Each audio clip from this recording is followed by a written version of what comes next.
Hey guys, welcome back to what was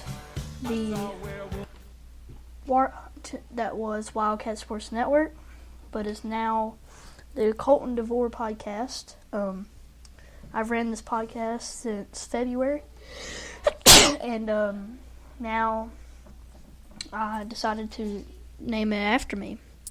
So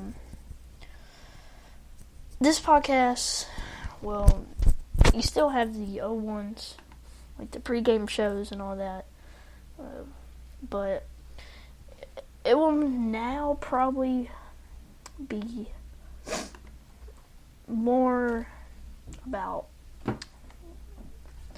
the stuff around the world, like the news and stuff like that. But first, I have to say, I wish T would be nice. I mean, what is he doing? T's Torbs. Well, I already told you the new podcast name. DeAndre Williams is supposed to make his decision tomorrow on either is he going to transfer to Kentucky or where else. It was pretty certain that he was going to last week, but I think Kentucky's backing up from him now, which is it's kind of disappointing. I really thought he might fit in with them, but that kind of tells that Olivier Sarr might get eligible. But yeah, and now the COVID-19 updates. The COVID-19 updates, we got in Kentucky, we got about 6,000 cases. 7,000 actually. Just hit 7,000 today. 1,642 in Jefferson County. We got 5 deaths today. And we got, see, I'm in Metcalf, where I'm from. It's a beautiful day outside. Two cases in Metcalf County. There's still counties that don't have any. Beckham County, Bell County, Elliott County, Estill County, Lee County, Magoffin County, Robertson County, Wolfe County. None of them got a case yet. Metcalf just hit a case the other day. But Casey County's got 1 case. Green's got 1 case. But 7,530 in Warren County. That's at Bowling Green. Only 2 deaths. Barron County has got 28, 0 deaths. But here's the thing that they have. The virus that causes COVID-19 is spreading very easily and sustainably between people. Information from the ongoing COVID-19 pandemic suggests that the virus is spreading more efficiently than influenza, but not as efficiently as measles, which is highly contagious. So it's very contagious, I guess you could say, and we all know that. So y'all need to stay safe and try to build up immunity, I guess you could say. But in Florida, I-75, which goes through Kentucky, eastern Kentucky, it opened back up. And the reason for that is it was closed due to wildfires in Florida, which is kind of surprising, but I guess it's that time where it's kind of hot.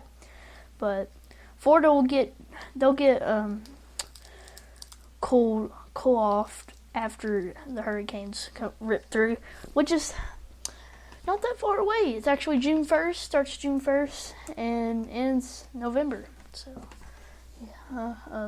it starts Monday, June 1st, ends Monday, November 30th.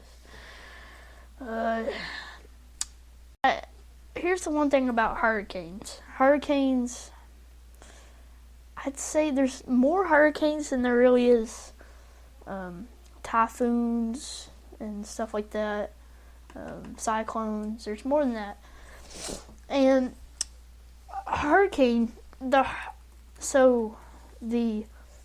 real definition of a hurricane or a tropical cyclone, is a rapidly rotating storm system characterized by a low pressure center, a closed low level atmospheric circulation, strong winds, and a spiral arrangement of thunderstorms that produce heavy rain or squalls.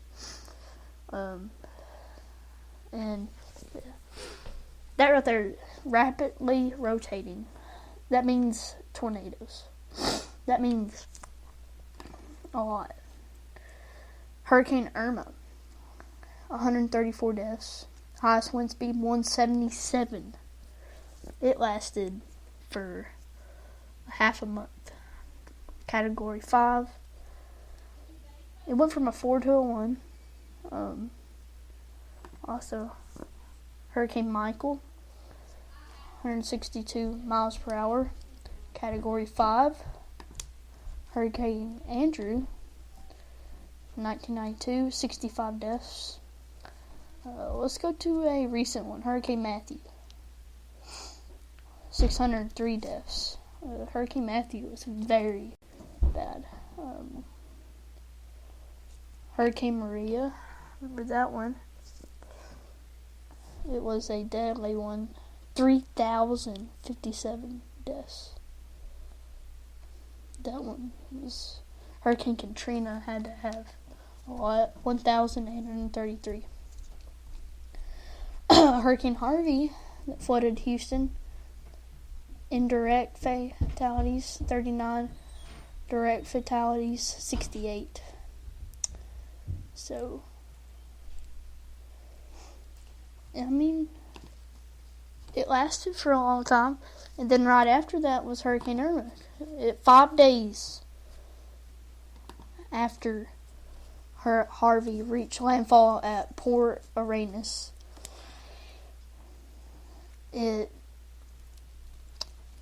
then Hurricane Irma started. Hurricane Andrew, or we already talked about that.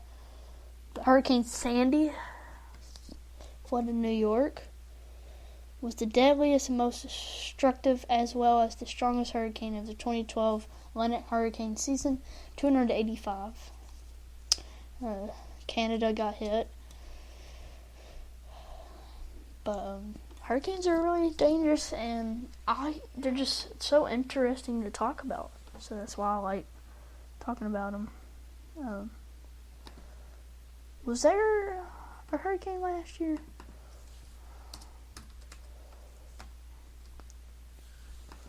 Let's see if there was a bad Hurricane Dorian. Oh yeah, I remember Dorian. Dorian hit Disney World, I think.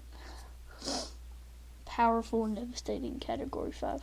It became the most intense tropical cyclone on record to strike the Bahamas. Now, this was the one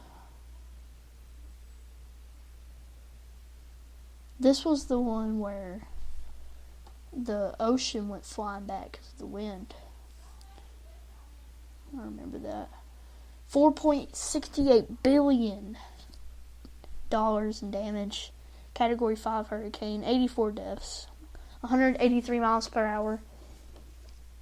It's a lot stronger than Irma. But we need to get off hurricanes. And because of that, we're going to take our first break. We'll be right back. This is the Colton Devore podcast.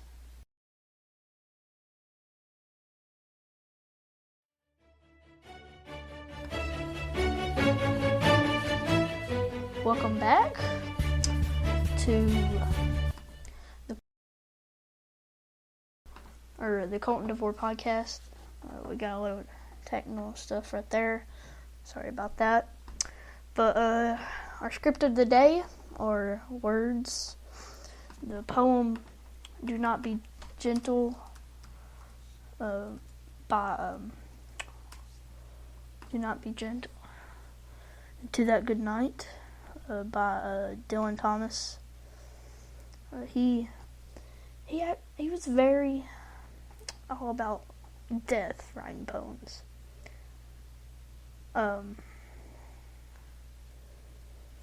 Here's the poem. Do not be gentle, do not go gentle into that good night. Old age should burn and rave at close of day. Rage, rage against the dying of the light. The wise men at their end know dark is right, because their words have forked no lightning they. Do not go gentle into that good night. Good man, the last wave by, crying how bright the frail deeds might have danced in the green bay. Rage, rage against the dying of the light. Wild men who caught and sang the sun in flight, and learned too late that grieved it's on its way. Do not go gentle into that good night. Grave men near death, who see with blinding sight, blind eyes could blaze like meteors and be gay. Rage, rage against the dying of the light. And you, my Father, there on the sad height, curse, bless me now with your fierce tears, I pray. Do not go gentle into that good night. Rage, rage against the dying of the light. So that was the poem, the script of the day. The moment of the day now is in 2012 when Kentucky won the championship. It was the Jim Nantz pun that he says at the end of the game. We'll play that right now. Johnson three, short, into the arms of Davis, and the superior team all season long was the superior team tonight, and the Kentucky coronation is complete. Champions 2012.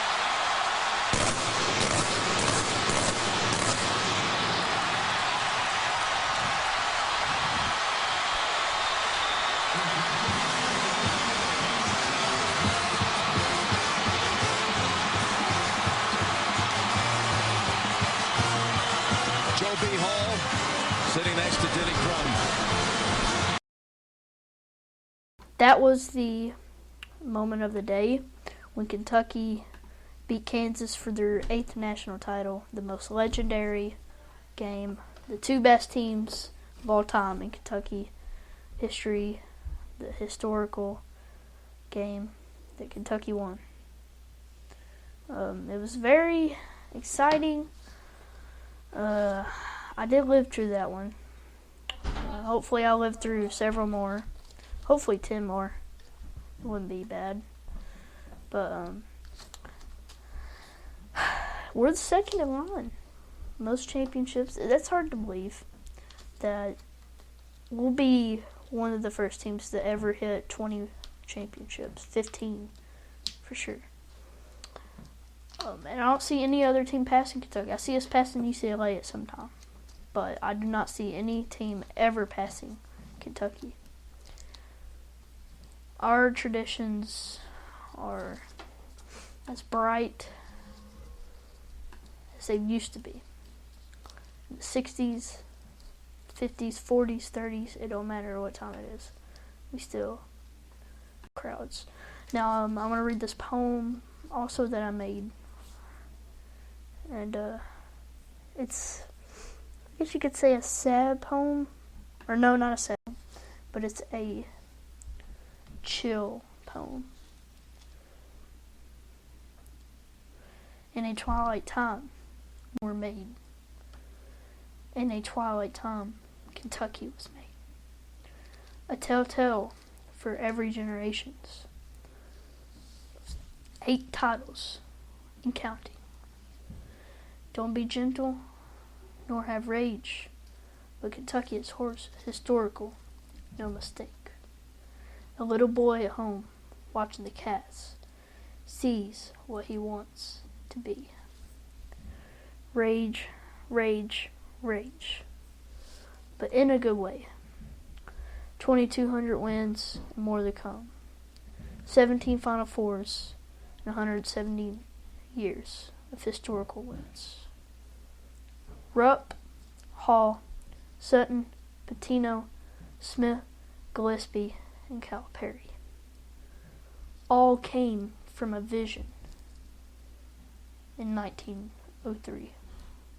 So that was a poem. It's called A Vision. It might be the first of many. I like to write poems, and that one was a good one. Y'all can tell me if y'all liked it or not, but it was a good one. I think probably the best one I've ever made. I've made several. Never one about Kentucky. The end's probably the best. The beginning's really good. But, well, that'll end segment 2 segment 2 podcast. Come to the end. We'll have segment 2 tomorrow on the Colton Devore podcast.